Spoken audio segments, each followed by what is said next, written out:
श्री सद्गुरुवे नमः। साहेब सत्य कबीर गुरु ज्ञान में सिरताज, काशीदास बंदत चरण ज्ञान पुष्टि थे काज। नमो नमो गुरुदेव को, नमो कबीर कृपाल, नमो संत शिरोमणि जीवन के रक्षपाल। पारक रूप कबीर गुरु दीन बंधु निर्धार, बंदी चोर कृपाल प्रभु विघ्न विनाशक हार। बंदो सतगुरु पारखी धरो चरणों में सी, हाथ जोड़ी स्तुति करूं गुरु भरोसे दास। मनसा वाचा कर्म न जीवन देन तरास, न गुरोधिक तत्वं न गुरोधिक तपो गुरो, ज्ञानातर्पं नास्ति तस्मै सद्गुरुवे नमः।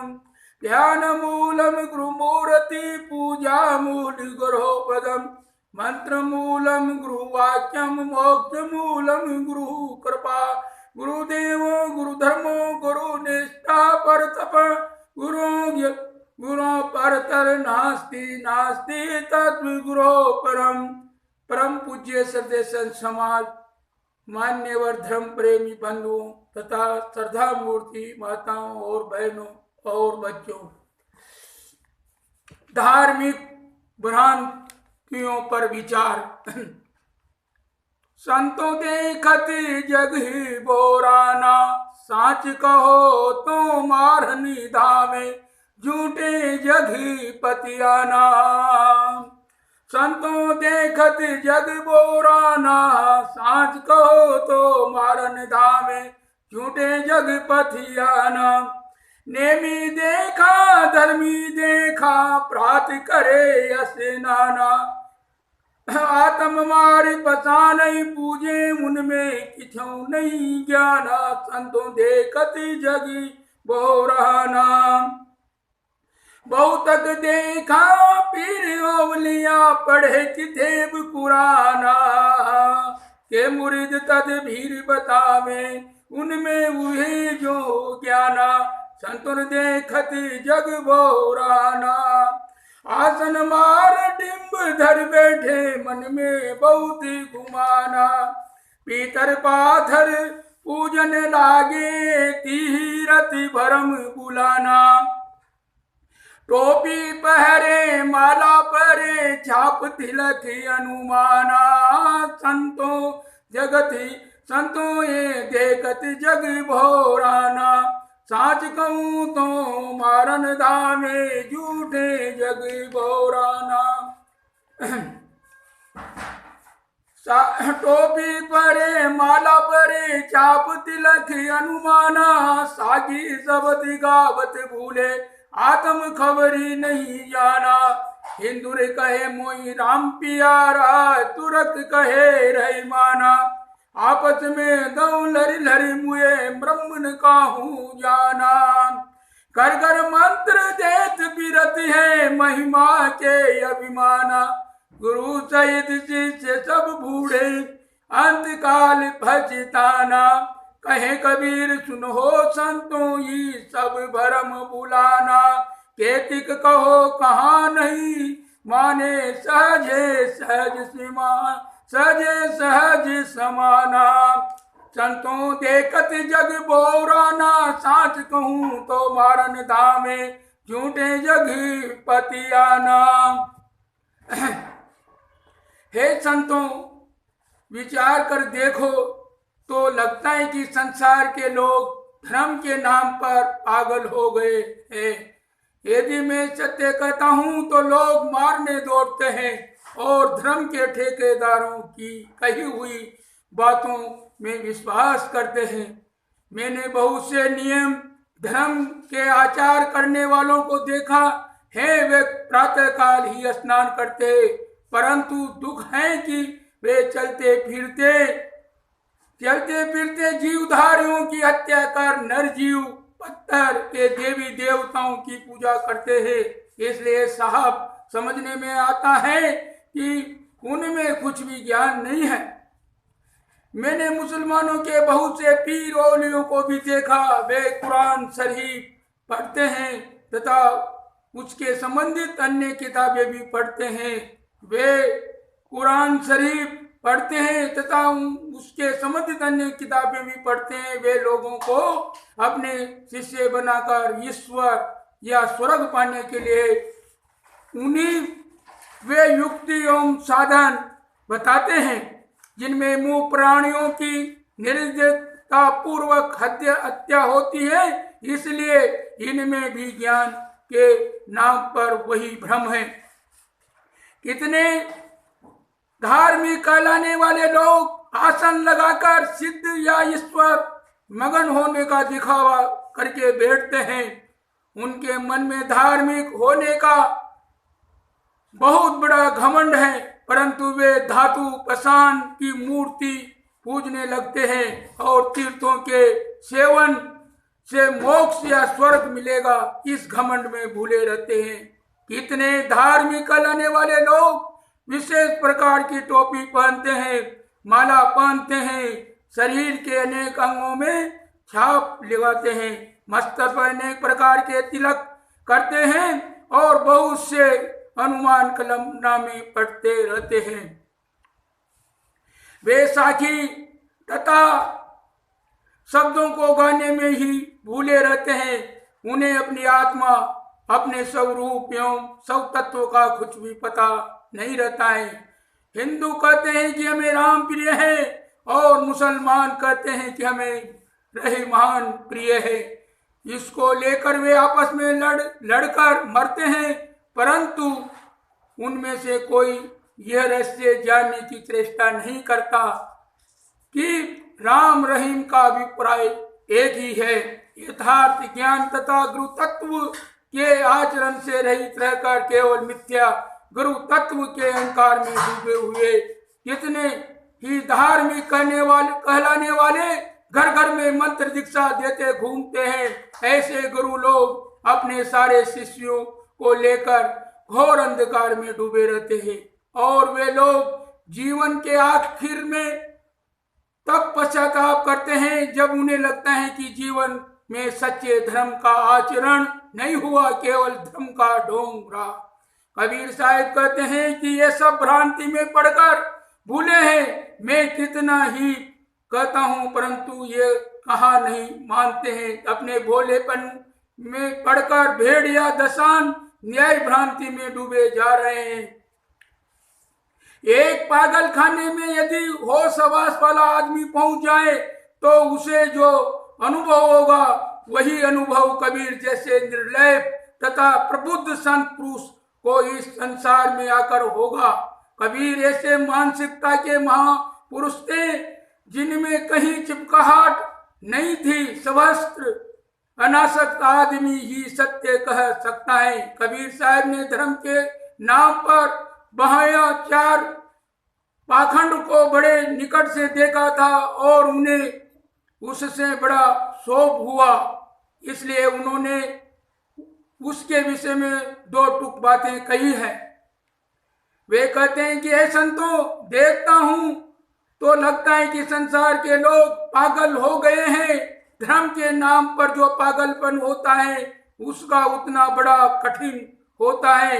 यदि सोचा जाए कि सत्य बात बताकर लोगों को प्रेरित किया जाए, उससे वे अपना पागलपन छोड़े तो ये भी सरल कार्य नहीं है। तदत गुरु कहते हैं, सहज कहो तो मारन धामे झूठे जग पति आना। यदि सत्य कहा जाए तो जगत के लोग मारने दौड़ते हैं और झूठ कहो तो उस पर विश्वास करते हैं। सदाचार तथा नैतिकता से हटकर जितना कुछ संप्रदायों में बताया जाता है उसमें अधिक झूठ तथा अंधविश्वास होता है। ईश्वर का भेजा कोई मनुष्य पैगंबर, ईश्वर पुत्र तथा अवतार है। विश्वर की भेजी हुई किताब है। ईश्वर का भेजा कोई मजहब या संप्रदाय है। मनुष्य के अलावा कोई देवी देवता नहीं है। नदियों, तीर्थों आदि में नहाने से पाप करते हैं। मनुष्य के अपने आप के विवेक, श्रम तथा साधन के अलावा कोई उसका उदारक है। ये सारी बातें झूठी है। सदगुरु भी केवल प्रेरक उदारक नहीं, परंतु ये सारी बातें कही जाए तो बहुत से लोग परेशान हो जाएंगे। धार्मिक कहलाने वालों का मन चमत्कारों का पक्ष धर हो गया है, परंतु सारे चमत्कार झूठे हैं। कोई ईश्वर या देवी देवता अपने भक्तों के पाप कर्मों को माफ कर देता है, यह धारणा झूठी तो है ही, पाप बढ़ाने वाली भी है। ऐसी बहुत सी बातें हैं जिन्हें समझना बहुत जरूरी है, परंतु लोग जड़ीभूत समझना नहीं चाहते हैं। नेमी देखा धर्मी देखा, प्रात करे असिनाना, आत्म मारे पसा नहीं पूजे, उनमें की जऊन ज्ञाना। विचारिए जरा, नियम धर्म प्रातः स्नान का क्या अर्थ हुआ जब जीव को मारकर निर्जीव की पूजा की गई। सब जानते हैं कि माने गए सारे देवी देवता नरजीव की पूजा की गई। सब जानते हैं कि माने गए सारी देवता नरजीव पत्थर है या मन कल्पित हैं, फिर भी उनकी पूजा में जीव मारे जा रहे हैं। जीव मारकर निर्जीव की पूजा, इससे अधिक पागलपन और क्या हो सकता है। जंगली मूढ़ों से लेकर शहरी विद्वानों एवं पंडितों तक में ये भ्रम छाया है कि देवी पूजा में जीववत पाप तो है ही नहीं, अपितु पुण्य है। सदगुरु कहते हैं कि इनमें कुछ भी ज्ञान नहीं है। यही बात पीर औलिया की है, किताब पुराण पढ़ने वालों की है। निहायत रहम करने वाले अल्लाह को खुश करने के लिए निहायत बेहरमी का काम, कुर्बानी के नाम पर मूक पशुओं की हत्या, हज के समय मक्के में लाखों जानवर अल्लाह को खुश करने के लिए उनके बंदों द्वारा मार दिए जाते हैं। भारत में ही बकरा ईद जैसे धर्म के त्योहारों में लाखों बकरे आदि जानवरों के गले पर खुदा के बंदों द्वारा छुरी रख दी जाती है। उनके पीर औलिया खुदा से मिलने के लिए यही रास्ता बताते हैं। अल्लाह और जन्नत स्वर्ग की कल्पना भी काबिले गौर है। अल्लाह ने साफ साफ रूहों जीवों को दुनिया में भेज दिया, किसी को कोड़ी तथा किसी को सर्वांग संपन्न बनाकर, किसी को दाने दाने के लिए मोहताज तथा किसी को अरबपति बनाकर, किसी को अटट गंवार तथा किसी को कुशराग्र बुद्धि बनाकर। किसी ने ठीक ही कहा है, उसने न्याय न कर ठुकराई की है और बिना कोई कर्म किए जीवों को तकदीर बना दी और उसमें बुराई लिख दी। स्वर्ग नरक भी कितने बेढंग है। मनुष्य ने एक बार जीवन में कुछ अच्छा या बुरा किया और ईश्वर ने उन्हें फल में स्वर्ग या नरक में डाल दिया और वे सदा के लिए उन्हीं में बंद हो गए। स्वर्ग वाले सदा स्वर्ग होंगे, चलो ठीक है, नरक वाले कभी उससे छूटने का रास्ता भी न पावे। ऐसा है अल्लाह का कानून। और वह स्वर्ग भी बीबी बच्चों वाला, शराब कबाब वाला शरीर जड़ कणों का जोड़ होता है। जुड़ी हुई चीज टूटती है, बना हुआ शरीर बदलेगा, बूढ़ा होगा, विनिष्ट होगा, वह अजर अमर कैसे होगा। परंतु जन्नत वाले इतना भी नहीं सोच पाते। जन्नत में भोग वही जो जहाँ सुअर, वानर, कुत्ते, मानव, कीट पतंग आदि भोगते हैं। यह है मलिन इंद्रियों की घृणित विलासिता। मनुष्यों ने अपनी अपूर्ण कामनाओं की सृष्टि जन्नत के रूप में की। वह यहाँ छक्कर भोगों को नहीं भोग पाता। अभाव, रोग, बुढ़ापा, बहुत बाधाएं लोगों में है। तो मनुष्यों ने कल्पना कर ली कि चलो यहाँ नहीं छक्कर भोगों को भोग पाते हैं तो जन्नत में भोगेंगे। जो 16 अन्य झूठी बात है, परंतु पुरोहितों ने उस पर ईश्वर की मोहर लगा दी और कहा अब तो सच मानोगे यह सब ईश्वर का है। आज भी धार्मिक लोग बड़े बड़े जोर शोर से कहते हैं मेरा मजहब खुदा का है, मेरी किताब खुदा की है, मेरा आचार्य खुदा का है। खुदा रूहों जीवों को दुनिया दरिया में डालकर उनकी परीक्षा कर रहा है। किसी ने कितना बढ़िया कहा है, हे ईश्वर तूने मुझे गहरे दरिया में डालकर एक तख्ते से बांध दिया है, अब कहते हो कि सावधान रह कपड़ा भीग न जाए। भक्तों का हृदय भी तो आखिर पत्थर नहीं है, उसमें भी तर्क उत्पन्न होता ही है। वह सोचता है कि ईश्वर ने ऐसा अन्याय मेरे साथ क्यों किया। वस्तुतः ये सब दिल बहलाने की बातें हैं। इस जीव को न किसी ने गड्ढे में डाल रखा है और न कोई इसे उबार सकता है। ये अपने अच्छे तथा बुरे कर्मों से ऊंची नीची गति पाता है, परंतु मजहबी ख्यालों का बयान अपना अपना है। आसन मार ढिम्ब धरी बैठे मन में बहुत ही गुमाना। कितने लोग दम्भ पूर्वक आसन मुद्रा योग ध्यान आदि का प्रदर्शन करते हैं, उन्हें झूठी सिद्धि का घमंड होता है।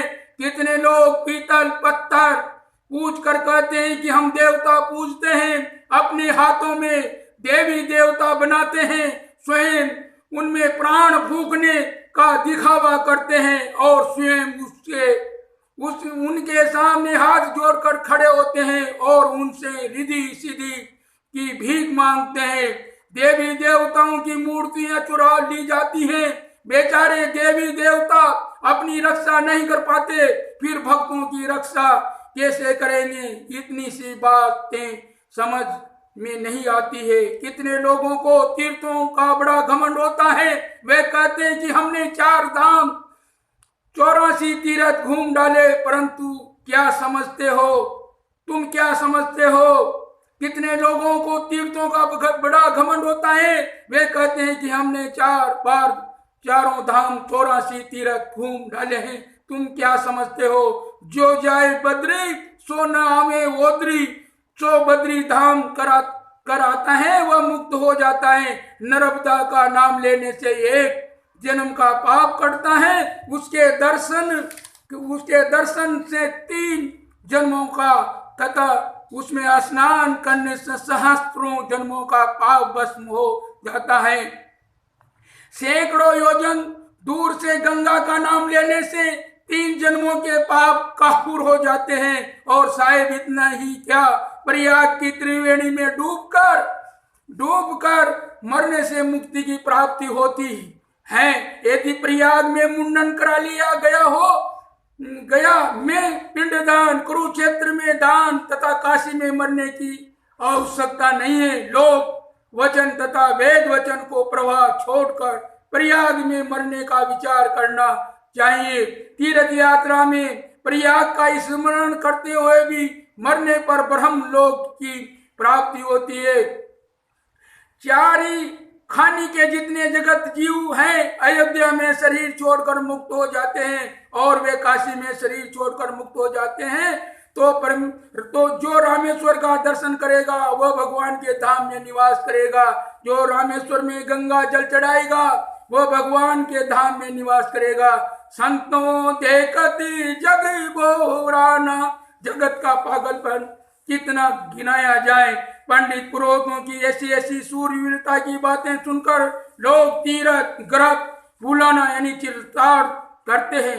मुक्ति जो आत्मज्ञान तथा वासना तित की दशा है, जो आप्त काम पूर्ण काम निष्काम अकाम की अवस्था है, उसे पुरोहित लोग पान तंबाकू के भाव बेच रहे हैं। इतने सस्ते नुक्से हद हो गई।